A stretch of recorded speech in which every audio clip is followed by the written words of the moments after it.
And so, Stephanie, this is so good for me to hear because as I'm consistently seeking growth for myself in terms of relationships and working to not let my ego take me into a place of being defensive or lashing out, any of those things that might show up as ego does.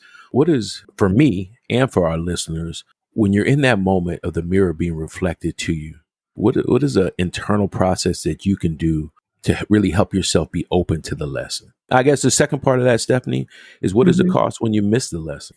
So for myself, I consider it a report card. So if we're in a lesson, school of life, there's a grading system. It's very different from the one that we have in the current school system where you can make a 70 and go on to the next grade. In the school of life, you got to get 100 before you pass on or get elevated to your next lesson.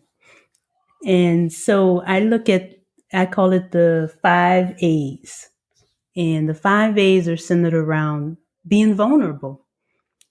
So in any relationship, because you need someone outside of yourself to see yourself. So what you're looking at is your mind.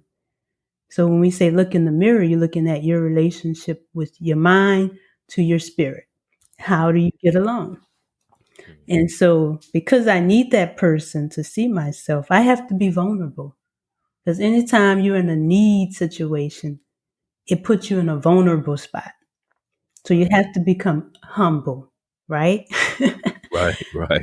which is not, something my ego likes.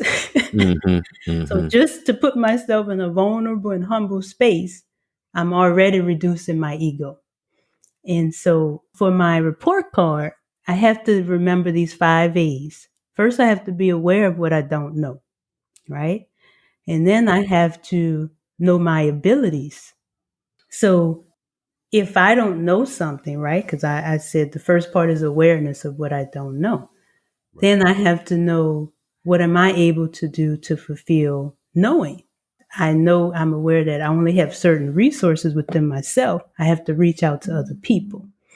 Right. So I have to know what I'm willing to do with my abilities. And I also then have to become approachable by other people to be able to be my coach, right? Mm-hmm.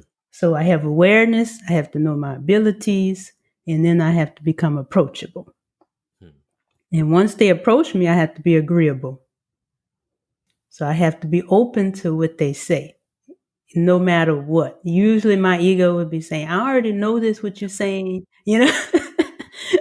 Especially depends, like I said, depends on the messenger, especially Mm-hmm. if it's my child, right? Mm-hmm. Mm-hmm. Or anyone that I have deemed that just don't have their life together, right? Right, So I judge right, them. right, right. But they bringing me the message. They live, so I have to be agreeable. I have to listen to the whole thing and let them get it out.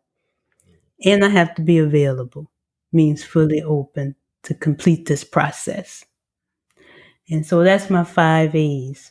And so that's how I stay open to, using the mirror and getting my lesson. So if I keep those 5 A's, I usually pass the test. Now, you asked also, what if I don't get the lesson, right? Right, right. God, the universe is very, very, loving. We would just get another experience that we can go through because obviously we didn't understand it the first time. So the universe has to show us in a different way. Mm-hmm. Just Mm-hmm. like in the school, when the teacher teaches, if you don't get the lesson the first way, they have to be creative and come up with a different way of expressing it to you. So sometimes that's why it looks like we, attracting the same type of person in our life over and over again. But they're a little bit different because they're going to express it a little bit different and hopefully we'll get it that time. Right, So it's right. not a bad thing. It's just hopefully one day we wake up and realize that we're in the school of life. Life is about learning. And once we just get in that lane, life really takes on a different pace. As you mentioned about happiness before, that's when your true happiness starts to just take on a natural course. Mm-hmm. You Mm-hmm. find true joy in life because now you understanding what life is all about.